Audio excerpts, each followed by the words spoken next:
Previously on the Mike Knoxxx Show. There's a party tonight at Peter's house. Can I go? Hello, Tawatha. Do I feel like being bothered with Tawatha? Hello, LaDonna. Yo, baby, you looking real good. Step off. Scandalous. Kick it, Pop. Okay, so where we're on our way to? The house party. What? The house party. Walk around town like it in heat. Me and my boys can't be beat. Wherever you go, we gonna cut you like glass, and we're gonna kick your ass. House party, y'all. 90s movies. Mike Knoxx's pick this Thursday. I cannot wait. If you've never seen House Party or have seen House Party, let's make sure that this show on Thursday is the highest rated UPRE show that we have done in this time right there, because I know House Party fans are out there. Shout out to everybody back there. Shout out to the NXT crew, the AEW crew, the wrestling crew. Listen, we got a lot of things coming around the mountain when you come. Vaughn, as always, salute to you, my God, for doing that with the Weekend Wrestling. When we are talking deadline results real fast. Executive consultant, are you here at this part of the show? Oh, but we're bringing on the executive consultant. That's what I was looking for. Like an echo in the back. Yeah, let me put my headset on. I forget when somebody joins the show. I got to put the headsets on. I don't like that, because now I get all sweaty. The echo is coming because you're picking up the sound, but now we go. There we go. So deadline. Turn this down a little bit in my headphones. Damn, this how I be sounding all the time, y'all? Jesus. Imagine your voice. Imagine that. That's crazy. Let me get this sound right here. I should have done that during the commercial break. I apologize out there for those. Thank you. Stay in tune. What you do is what you do. Listen, we are here. We are talking NXT, man. Listen, before I get into this, I'm going to get into this first and I'm going to ask the question, okay? And it starts off right here with CM Punk coming out, trolling already with the Bret Hart hoodie on, doing what Punk can do. I thought he cut a great promo on NXT. Shawn Michaels, this was just what I thought the brand needs. And I like what they've been doing, what they've done with Jay Cargill, what they've done with Punk. They're making sure that every eye is on everyone in those programs. I always said it about here in Unpopular Review. You may not like the Mike Knoxxx show, but check out the NXT show. Check out the AEW show. Check out the other shows that I'm not a part of, because I believe there's always room for Jello, right? Somebody out there is going to like something of what we're sticking with, and I think that's what they do by having everybody touch everybody there. Your thoughts on Punk and his promo on NXT? Even if you want to go back to the promo he cut on SmackDown. I know you're not a Punk guy. Well, yeah, I'm not that much of a Punk guy. I do respect what he does. I said a lot about the SmackDown promo. I thought it was phenomenal and opened up a lot of things for you to think about. I said I wouldn't even be mind if he ends up going on SmackDown, even though we know he's going on Raw. Yeah. But, him possibly going to SmackDown and being over there for his round until the Royal Rumble, and he comes out and you think he's going to challenge Roman, I want Seth. I think that would be good. But as far as his promo at Deadline, it was all for fun. It was a little treat for the fans there in Connecticut. To see CM Punk is also further the fact that, hey, NXT's in the bid too. Is he going to be a Raw superstar? Is he going to be a SmackDown superstar? Shawn Michaels called me. He said it was SmackDown. Shawn Michaels called me. Let me go down to NXT and see what they're talking about, right? Yeah. So that was pretty good. Besides that, I feel like it was really ad-lib. I feel like what they were trying to do, they scrapped it when they came out and said, we're just going to talk and have a conversation. So it was fine. I didn't think it was much to say after SmackDown, really, more than coming out there doing what they did with the ad-libs. Right. It was more Now, I did say earlier in the show that you and I think, and until there's millions and millions of Dirty Dom fans, he believes he's the greatest North American champion of all time. No mommy, no Judgment Day. He complains after the match. Dragon Lee steals one from Dirty Dom, now being the new NXT North American champion. Just trash, trash, trash. If this is going to happen, you should just give the trash Lee. I said it. Well, they gave it to the lead. No, I believe, and I said this on the air plenty of times, I always felt like Dominic was going to lose the championship on Saturday. I felt like it was happening on Saturday. Yeah. But I thought it was going to happen to Wesley. I thought it was time. He had the title a little longer than he should have had the title, even though I still say, I agree with you, we say it all the time, you get arguments with people, he is the greatest North American champion of all time. He put more eyes on that television product in that championship than anybody before him. I'm sorry, he did, right? That being said, it was time for him to lose. However, I'm not sure if Dragon Lee's the one when he's on SmackDown. Yeah, he's on SmackDown. It should have been somebody in NXT. I'm not a fan of title switching brands. Yeah. So I felt like it should have been somebody better. Maybe put it back on Trick would have been a better answer. I don't know. We'll talk more about Trick later, but I don't think this is good. Then another problem I had was you have Dirty Dom, who is arguably, listen to what I'm saying, arguably the best heel in wrestling today. And he lost so underwhelmingly. I was disappointed. I blinked and he lost. Yeah, I did blink. Great match though. This right here, first of all, shout out to Blair Davenport. Okay. I like her. I like her the way that I like Statlander in AEW. I really, really am a big fan of Blair Davenport. She has this look for me. But this chick right here, I think for myself, I can't even speak for anybody else. I'm just speak for me and what I have not noticed. I noticed people talk about Bianca.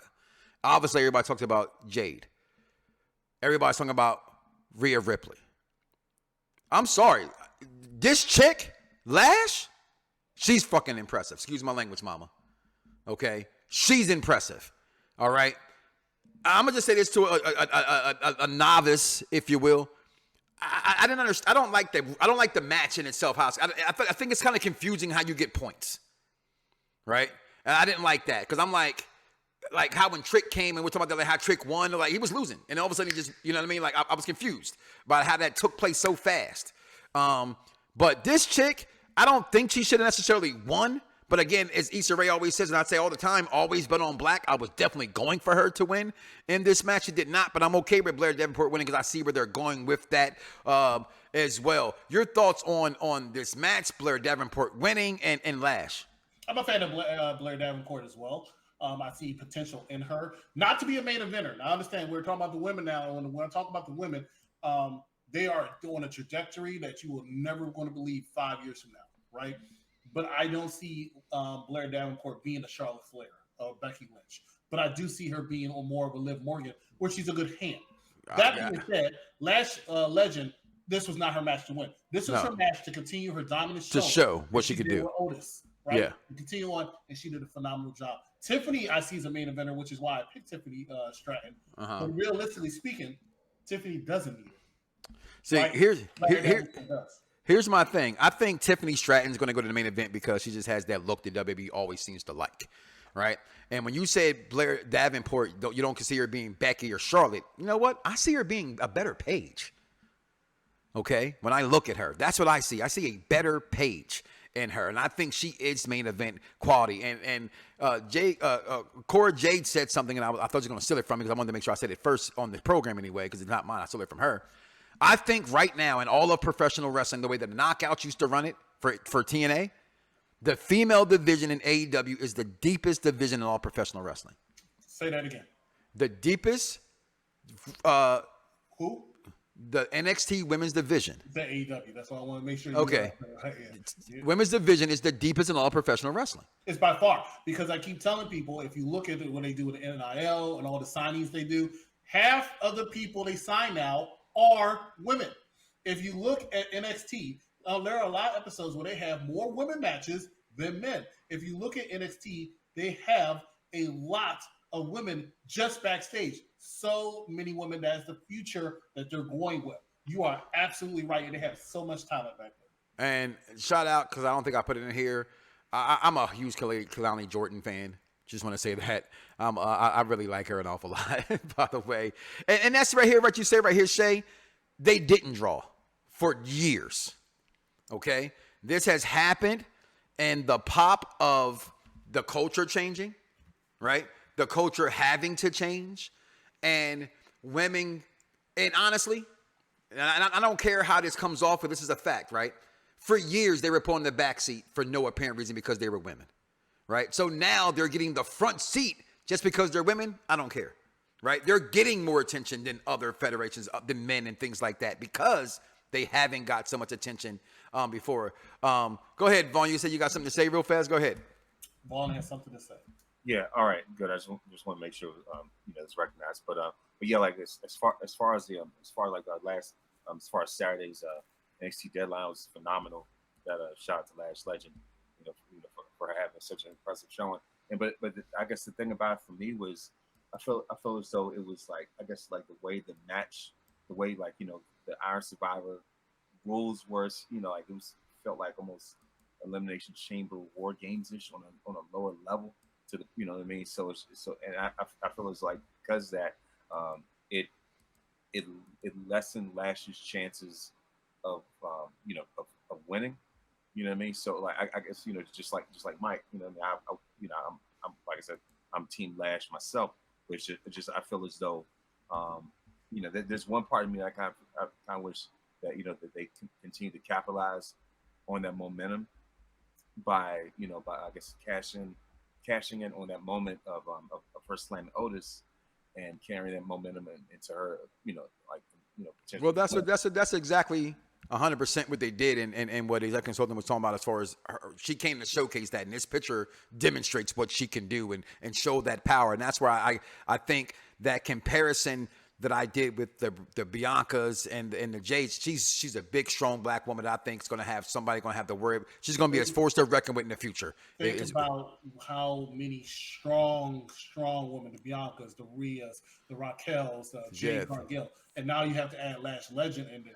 It's going to be a big division. I cannot remember, right, and help me out here, where women had in the division a division of you can actually give a heavyweight to an intercontinental champion woman right now. I think that it should, because you have your giants. They got some giant women now. You know what I'm saying? With Nia Jax and things like that. So female wrestling right now, NXT to me, greatest in wrestling right now. But then Carmelo Hayes defeats Lexis King. Lexis King grabs the microphone. Listen, I know everybody loves Melo, and I know always bet on black and those kind of things. But man, I don't think Carmelo Hayes should ever get brought up to the main roster unless he's going to be part of Bobby Lashley's faction. I'm saying that right here. He cannot survive by himself. Okay, he just cannot. This will be a part of it. Otherwise than that, I think we said this on Saturday on one of those shows that we did, because we did a lot of content on Saturday. So go ahead and check that out. But his height. I mean, I'm a big. His height's a problem, man. Yes. His height. He's the size of Shorty G, and I hate to call him Shorty G. And I think Chad Gable was actually getting to the point where he's finally stepping out of that shadow. But it took a long time. Carmelo is fantastic in the ring. His mic work is not bad, but nothing to write home about. That's why Trick was around, right? Because Trick added to it. Yeah. I know what you say all the time when you talk about Rusev and the Rusev Day thing. Yeah. Like Trick adds to him.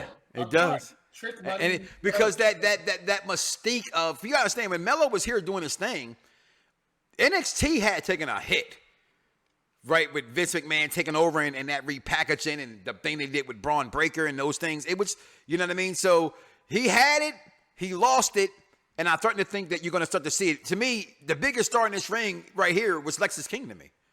So, I don't agree with that, but I see. Well, you don't need to agree. It's called the Mike Knoxxx Show. So, then we get Kiana James and Roxanne Perez in a steel cage. A little underwhelming to me as far as my expectations for NXT pay-per-view female cage matches, so to speak. I wanted more from this.